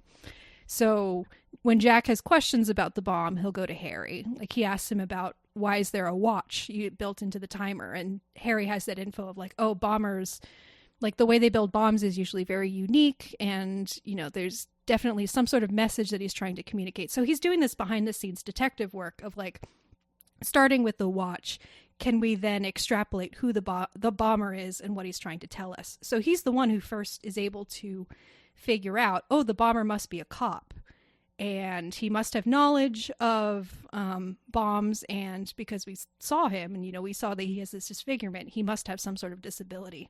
And so he's able to pull the files and then trace back who the bomber is. Unfortunately, what we find out is that was the bomber's plan all along. The bomber wasn't trying to hide his identity. He was trying to let them know who he was, because he'd booby-trapped his house. And their hope was the bomber would be at his house, they could capture him there and solve the problem that way. But it turns out that was the bomber's plan all along. And R.I.P. Harry. R.I.P. Harry. Yeah, I found that death to be, I suppose I should have expected it, but I still found it to be a little bit shocking. Yeah, I find it very weirdly moving. And I think the reason is because, like, the look on Jeff Daniels' face when he realizes that the bomb is about to go off, because he doesn't like scream or try to get away or anything like that. He just kind of looks at it and has this look of like acceptance in a way that I find very like.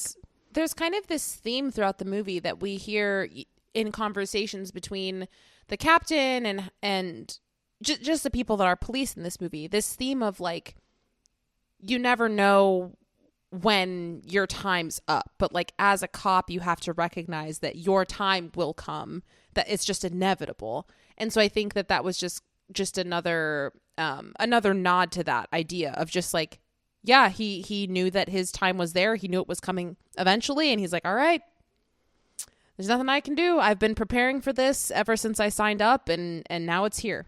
Yeah. Yeah, absolutely. Yeah. I love that. Let's see. I guess we could talk a little bit about it. Well, is there anything else from the sort of primary, like, while they're on the bus that you wanted to talk about? Any other, like, moments or things, questions that you had? And then we could, before we, like, move into talking about the ending. Yeah, I mean, this kind of ties into the ending, but I found it to be quite funny, this idea of, like, him realizing after the fact, oh, there's a camera on the bus. And then it's like, what if we record us standing like this? And I'm like, so you think that you guys are just going to stand like that, staring ahead, not moving for a long period of time, and he's not going to suspect that something is wrong? Like, because you guys have been talking and moving and interacting and all these things, and all of a sudden it's like, you guys are just standing and looking straight ahead. That was something where it's like, conceptually, I think it's a cool idea, but also realistically would not work because the person would have caught on to something being wrong pretty quickly, I think. And also the fact that, like, the reason he didn't see that transition was because he was in the bathroom. I was like, oh, of course, you know. So that was just something where I was like, conceptually, it's a cool idea. It's fun. I'm going to turn my brain off because if I really think about it, this is very ineffective. I mean, you know, realistically, they don't need it to fool him for long. They only need it to fool him for the 5 minutes or so that they're getting everyone 5 off. minutes is a long time for people to just be standing looking straight ahead. It's a long time. Well, I guess if you got up to make some popcorn or something like that, he's not gonna especially be if you've been watching these people on this bus constantly for like over an hour. If all of a sudden they're just frozen for longer than even 15 seconds, I'd be like, what is happening? I actually would love to know, like, theoretically, how long are they on this bus? Because I'm sure there are, like, we're not necessarily with them for every minute. There probably is, like, stretches of 10 or 15 minutes where they're just sort of, like, driving and no one's really thought of what to do next and they're just kind of, like, waiting for something to come up. But I understand what you're saying. It does seem like he should have caught on a lot quicker. Yeah. I do think just in general, I think I kind of hinted at this before, but I do think just in general, the concept of them going to an airport is just a really great idea of like, how can we get them off the road with all of the complications of just dealing with civilians, but have it be, you know, just something that feels real. Yeah. I thought that was just a really good idea. Yeah. Yeah. And, you know, they have the added benefit of the choppers can't fly overhead. There's plenty of paved space. Yeah.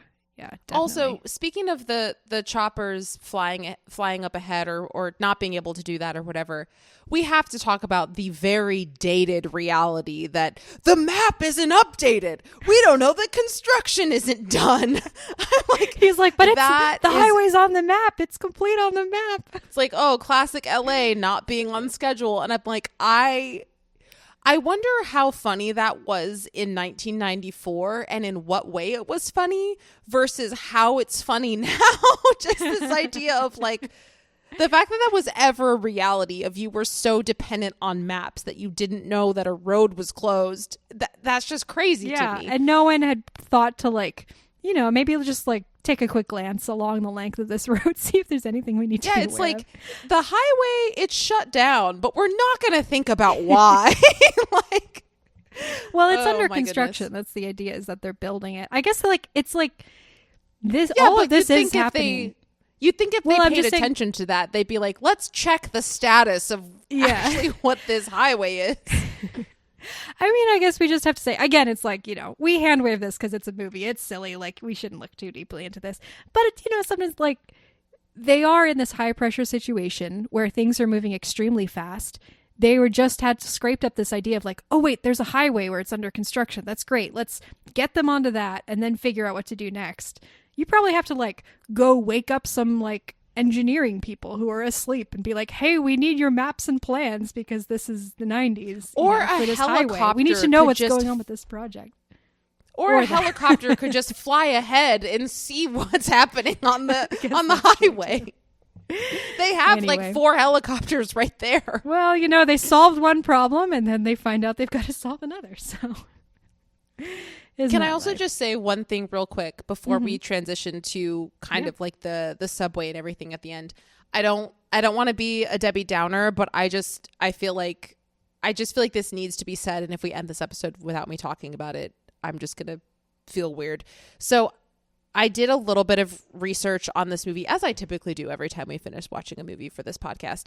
And I did want to mention that, so this movie obviously came out in 1994, and I just wanted to mention that like 3 years prior to this, there was a whole, LA chase scene on the highway with Rodney King where he was pulled over and he was brutally beaten by cops, and several of them were not convicted until, it went to another level. And even so, they didn't, whatever. I just wanted to mention that because the fact that this movie comes out 3 years later is also a chase on an expressway, and the police are seen as the good guys.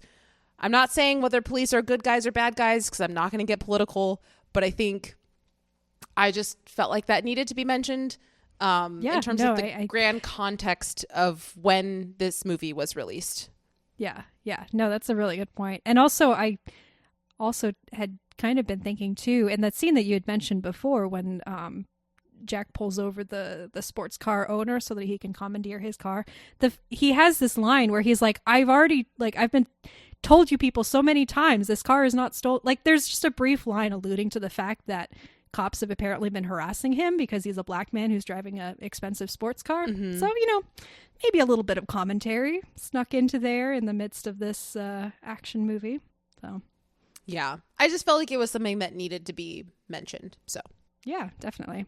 Out of curiosity, now I'm just thinking about like car chases on LA freeways. What year was the O.J. Simpson arrest? Ooh, because that was also the 90s. Yeah, also the 90s, but I don't know when. I don't know when either. I can look it up. Yeah, I should know that, but I don't. What is it with LA and car chases? Isn't there supposed to be a lot of traffic there? Well, I mean, they're like 80% road highways. True. So. Yeah. 1994. 94. Okay, so the year after this. Wow. Okay. No, this movie came out in 94. 94, yeah. Same year. Fascinating. Interesting. Dang. Wait, I wonder... When was this specifically released? Oh, man. Now I'm invested. All right, let's do some... You can keep talking. Okay. I'm going to do some research on this. Please do. I'm very curious. I'm on the case. Tatum's got it. She is on it. Oh, sorry. I just wanted to mention, too, when you'd mentioned the airport before, I love Alan Ruck's line when they get to the airport and he just goes, "We're at the airport." And I think Ortiz is like, "Yeah, why?" And he's like, "I've already seen the airport." It's so funny. It's so funny. I love Alan Ruck so much. Really? Because that sounds like that felt like another trauma response to me. Not like a I've already been at the airport stupid statement, but more so I mean it definitely him recognizing is. It's just I also find it really funny. Like, it's just such a banal thing to say in this really extreme moment, Like, I just love his character and like the way that he reacts to things. Get this. Speed came out June 10th, 1994. Okay. The O.J. Simpson car chase, June 17th, 1994. Oh my gosh. Dang. Oh my gosh. Wow. Okay. That is insane. If we have any listeners who were adults at this and time saw and Speed, can testify what was going on. Dang. That is fascinating. Wow. Well, I have a whole new context to watch this in now. Okay, I'm going to stop doing research on this because I'm going down like yes. Pause for I'm later. going down a rabbit hole, but I will be doing research on this afterward. All right, so let's transition just to the final sequence of the movie. I do agree with you, generally speaking, that I would say the sequence is one too many. I don't think it's necessary. I think we already have the emotional high of the final, the final triumph of getting everyone off of the bus. I can see why I like the sequence fine. Like, I don't mind it. I just don't think it's necessary. But there's a lot of good stuff in it. And also Again, so ridiculous. The whole part with the mano a mano scrambling on top of the subway car, and then Dennis Hopper gets decapitated. He's like, I'm smarter than you, Jack. I'm smarter. And then Jack gets him decapitated and is like, well, I'm taller. Oh, it's gosh. Such a weak one-liner, and yet I love it so much. Yeah, the one-liners in this movie they're just all over the place, and they come and they go, and you're like, wait, what? I will also say, like, I don't think that this last segment of the movie should be here. I actually think it brings the movie down a lot.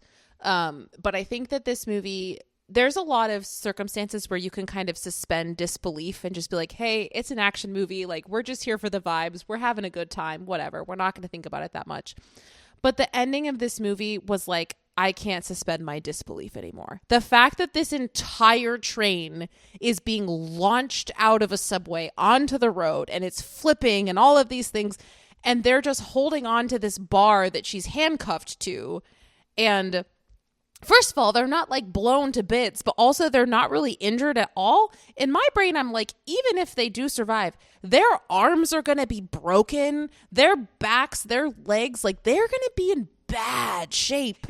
And the fact that it ends and they're like, nah, we're fine. I don't even think they have like cuts on their foreheads. I think they're just like, nah, we're fine. Let's make out. And I'm like, what? Like that, that was when I was frustrated. I was like, this is pushing it too far. This is dumb. Like, this is just not realistic. Yeah, I can see that. I mean, I don't know. I'm like, we've come this far, and I can see why the studio wanted it, in the sense of it's just classic screenwriting that you, at the very end, if your hero and your villain have been talking to each other over phones the whole time, they've got to have some sort of final confrontation in the end. They have to finally be in the same room, and we need something that's going to be big and explosive and somehow top everything that you've seen before. So, like I said, I don't think it's necessary, but I don't mind it all that much. And I do think it gives us a really beautiful moment between Annie and Jack, where she realizes that she's not going to be able to get off the train. There's no way that they're going to be able to handcuff her in time. And she's begging him to leave, and he refuses, and he decides to stay with her. And I just think that's just such a beautiful moment between the two of them. And I think Sandra Bullock in particular is just really, really good in that scene, in all of her sort of despair and vulnerability. And it just kind of moves me. So yeah, like I said, I don't mind it. It's fine. It's also short, it does add length to the movie, but it's not a super long sequence in and of itself. Yeah, the thing is, it didn't feel short to me. It felt really long, because at that point I was like, I'm ready for this movie to be over. Like, because I was so intrigued by the concept of the bus. And then because to be honest, I didn't really care about the terrorist at all. I didn't care about him. I didn't care about any of that. All I cared about was the concept of this bus not being able to slow down. And if it does slow down, there are consequences. Like, I was kind of able to engage with that and forget that there was an orchestrator of all of that. But then after that sequence ended, it's like, oh, now we're going back to this rivalry between the two of them. I'm like, I don't care about this. I just care about the bus going fast. I just want the bus. I just want the bus. And so for me, it just felt like, I understand like why for you it doesn't necessarily turn you off, but for me I was just like, all right, this movie's overstayed its welcome at this point. Or maybe it's just not for me. I don't know. Maybe more people are intrigued by the antagonist's storyline than I am. But yeah, by that point I was ready for the movie to be over. Yeah. Actually, with that then, what's your opinion on maybe not necessarily the character of Howard Payne, but Dennis Hopper's performance, like how he is as a villain? I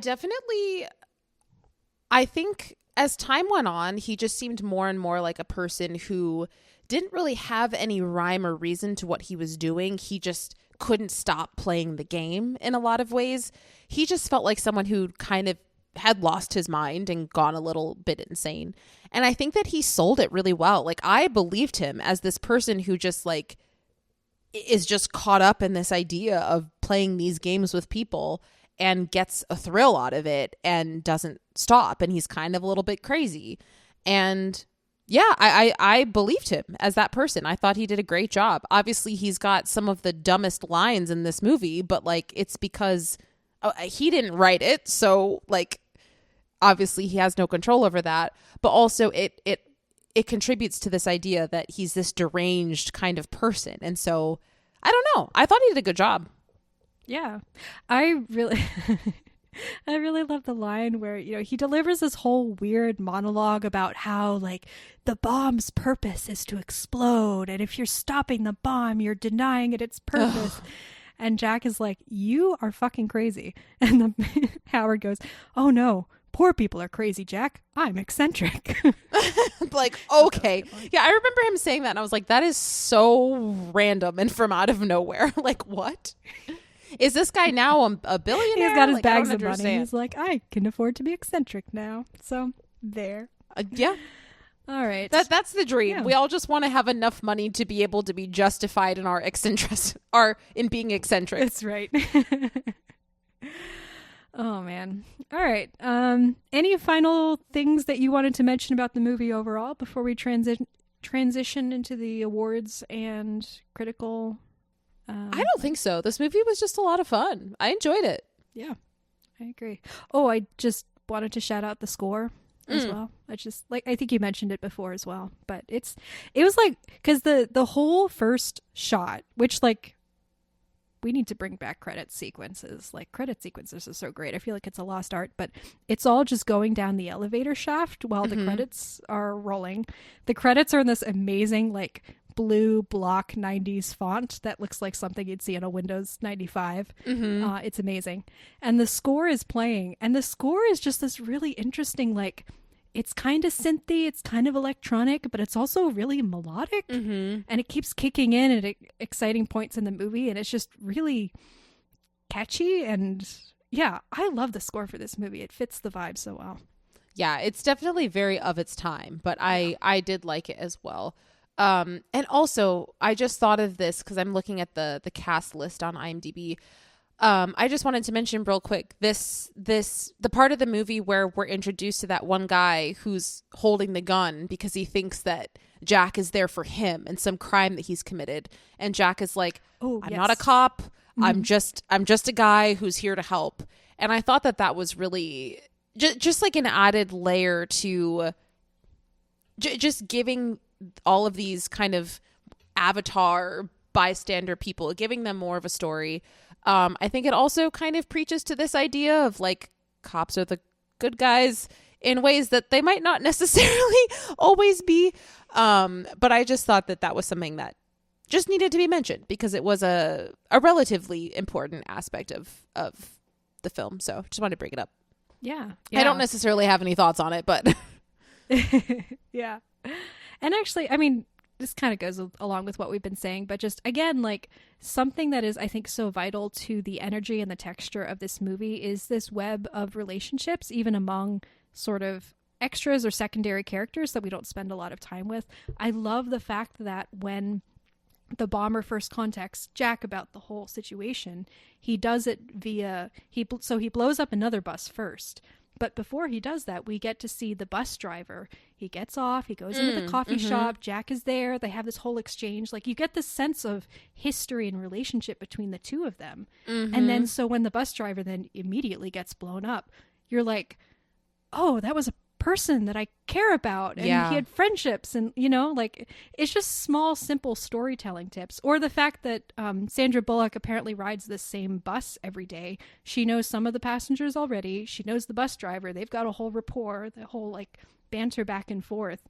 And so, again, when they get into these tense situations, you're like, you're concerned for them, and you're concerned for them on behalf of other people as well. Yeah, I 100% agree. Yeah. All right, so this movie is an Oscar winner, a 2-time Oscar winner, fun fact. It won for Best Sound and Best Sound Effects Editing, which I think are both very well deserved. It was additionally nominated for Best Editing, did not win. This was the year of Forrest Gump as Best Picture winner, and that also won Best Editing. But among the other nominees were The Shawshank Redemption and Pulp Fiction. So... Judge for yourself what you think should have won that editing award. Yeah, I will remain silent. What a year, though. Man, what a year. 94. Yep. This film currently has a 78 on Metacritic and a 95% on Rotten Tomatoes. People love this movie. Yeah, people love this movie. It's they loved it at the time, and I think the love... It really is one of those movies where you just watch and you're like, man, they don't make them like this anymore. Yeah. Yeah, absolutely. It holds up so well, and it's just the type of craft that you rarely see, or are like filmmakers are rarely allowed to exhibit nowadays. So I pulled two excerpts. This first one is Roger Ebert's review from the time. He gave it a 4 out of 4. He loved this movie. Wow, that surprises me. This doesn't feel like a movie that Roger Ebert would like. I know. Well, he had very eclectic tastes, which is True. like, and he could recognize quality sometimes.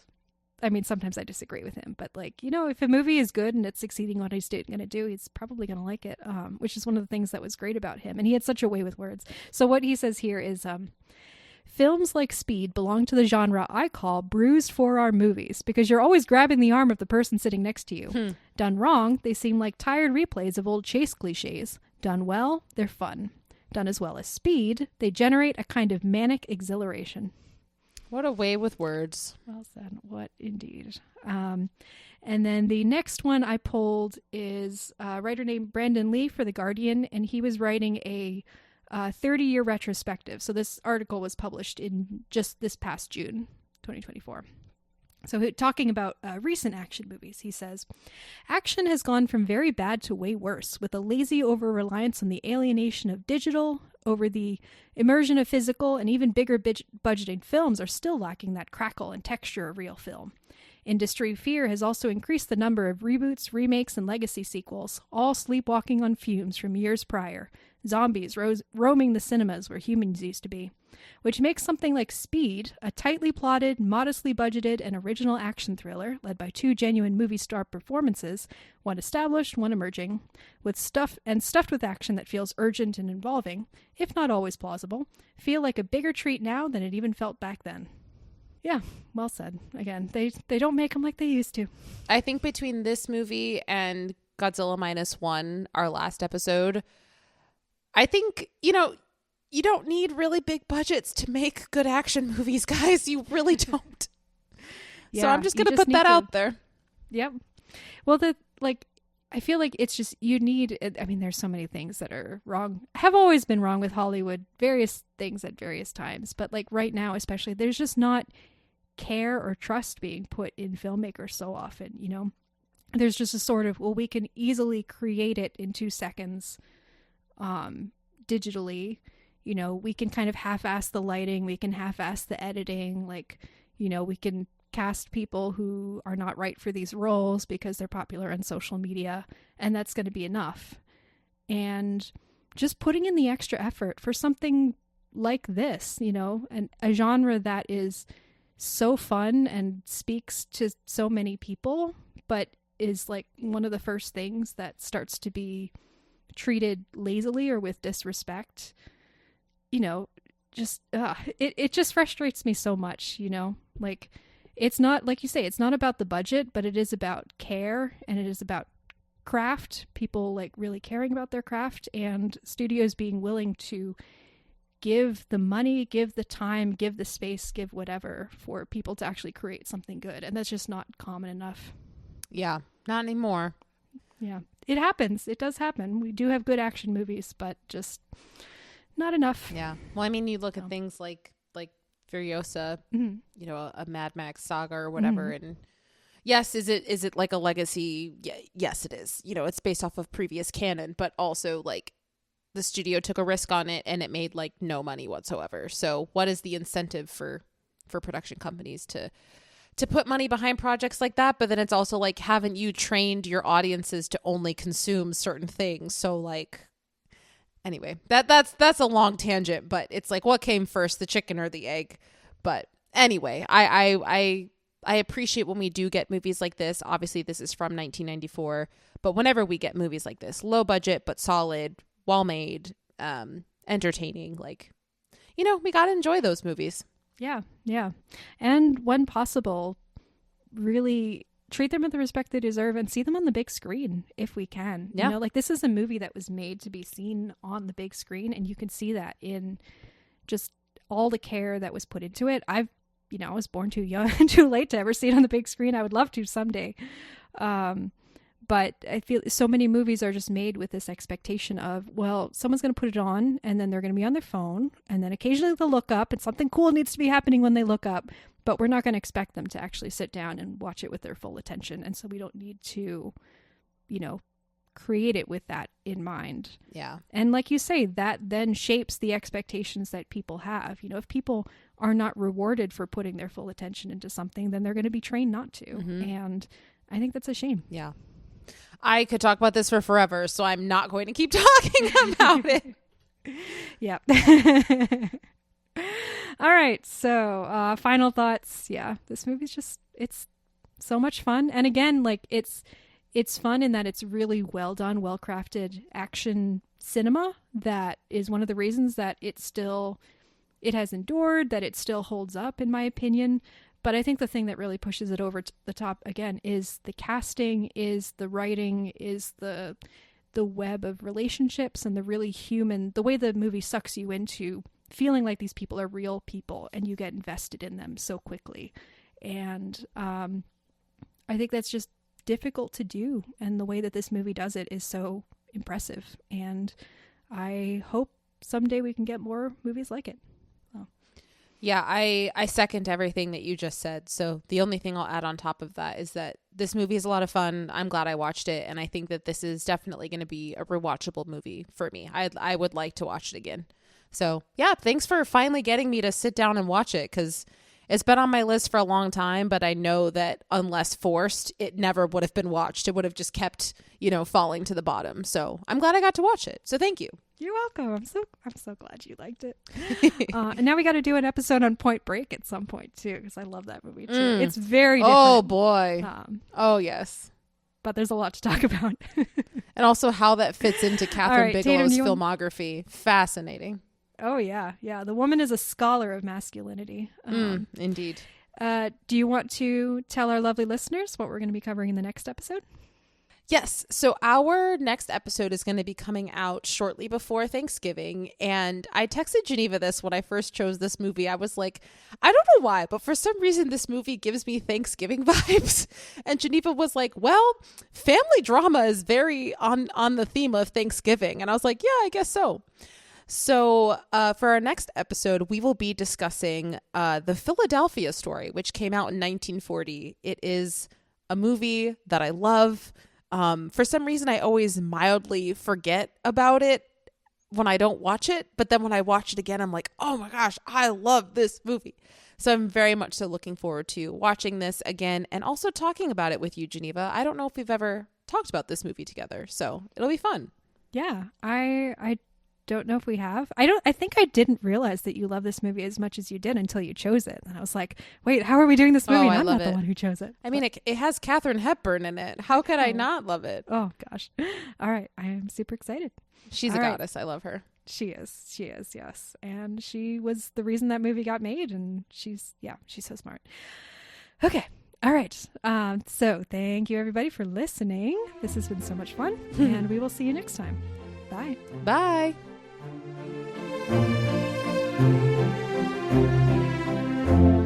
Thanks for listening. If you want to get in touch with us, you can email us at yourpickpod@gmail.com.